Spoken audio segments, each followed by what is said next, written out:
quite possibly the most jaw-dropping result in WrestleMania history. The Undertaker streak ends at the hands of Brock Lesnar. The looks on the faces of those in attendance told us everything. Nobody saw this coming. Our next match takes us to the greater Bay Area of Northern California and WrestleMania 31 in 2015. Seth Rollins had been on top of the world ever since he decided to leave the Shield behind to do the bidding of the Authority. This move paid off instantly as he'd capture the Money in the Bank briefcase in July of 2014. Rollins was untouchable, protected by those in power, and with the knowledge that at any moment he could turn that briefcase into the WWE World Heavyweight Championship. All seemed to be well within the ranks of the Authority, but the harmony would not last long. Randy Orton, who had been the Authority's top hand until Rollins joined the ranks, didn't seem so happy with the favoritism his former rival was now enjoying.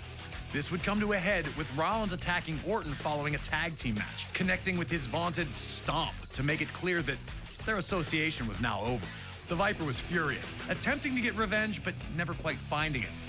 Another stomp from Rollins would force Orton out of action for a few months, with Rollins bragging about his actions the entire time. But at Fastlane in February of 2015, Orton would make his return following a six-man tag featuring Rollins, delivering RKOs to everyone who got in his way. But as luck would have it, Rollins would manage to escape unharmed. Orton made it clear he wanted one thing, and one thing only: Seth Rollins at WrestleMania. Orton wanted to show the Authority they made a huge error in backing Rollins instead of Orton, and he was going to make an example of their new Golden Boy. The pressure's on. Can you humble Seth Rollins in front of an enormous WrestleMania audience? Or will this legend be the one you can't kill? The Stomp meets the RKO. Next.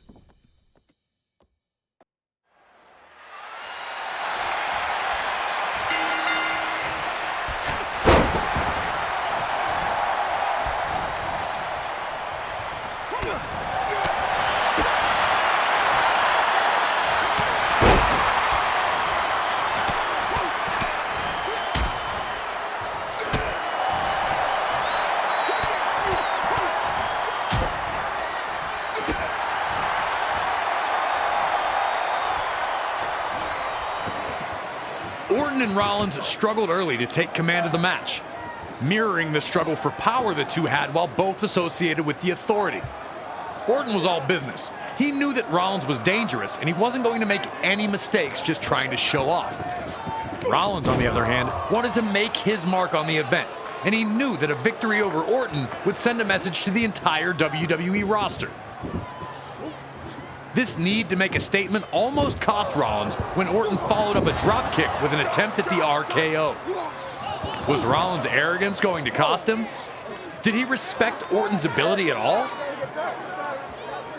It was Orton, though, who'd make the next mistake. Chasing Rollins around the ringside area and back in, where Rollins set him up for a devastating hot shot on the ropes. Just like that, Rollins had neutralized Orton's offense and looked ready to pour it on further. What adjustments would Orton have to make now that his RKO had failed him? And would he be able to make them in the moment against Rollins?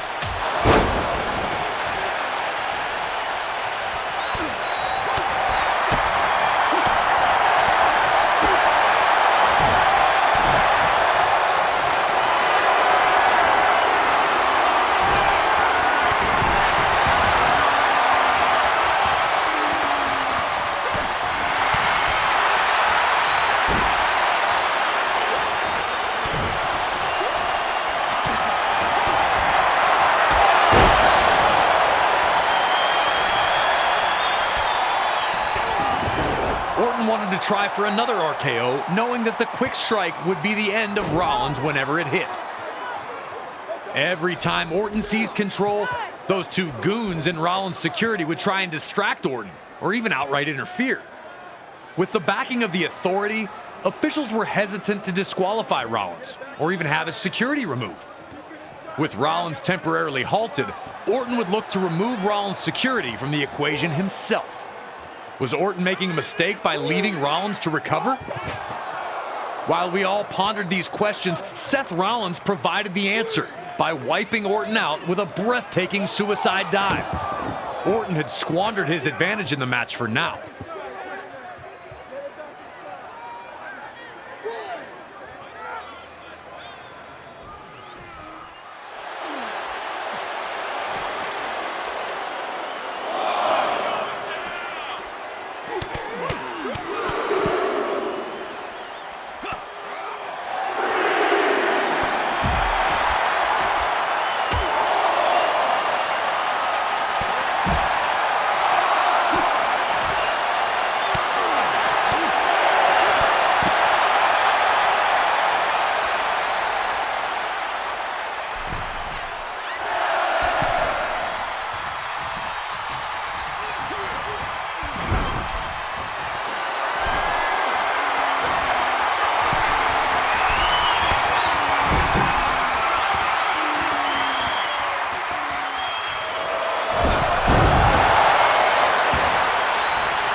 Orton had finally put Seth in a bad spot and backed into the corner, looking to deliver his infamous punt kick. But like they had already multiple times, Rollins' security ran back into the ring, where they'd both eat RKOs for their trouble. Once again, Rollins took advantage of the distraction, ceasing all of Orton's pressure with a stomp. The same stomp that had taken Orton out of action for months.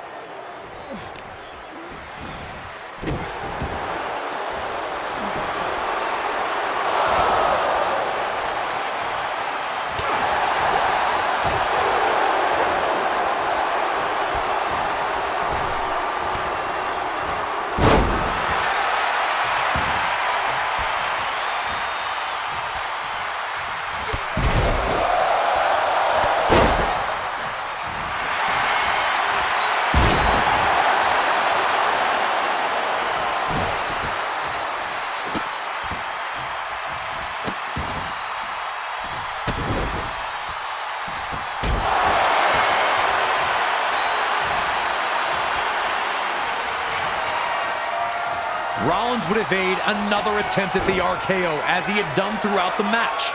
But then, in a moment that will play in highlight reels forever, Randy Orton unleashes possibly his greatest RKO ever to stop Seth Rollins in his tracks.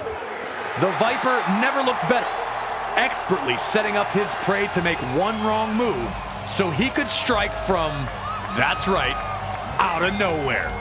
Randy Orton's perseverance allowed him to overcome stifling 3-against-1 odds. And despite being unable to land the RKO on multiple occasions, when the moment presented itself, he fully took advantage.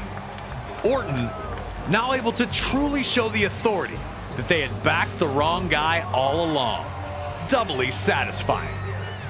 And Rollins' master plan had crumbled. He'd now live forever in WrestleMania highlight reels for all the wrong reasons. Surely there was nothing that could salvage this night for Seth. This was Randy Orton's night, and the only thing people would remember from this event would be that RKO. Nothing was going to change what Orton had done to Seth Rollins.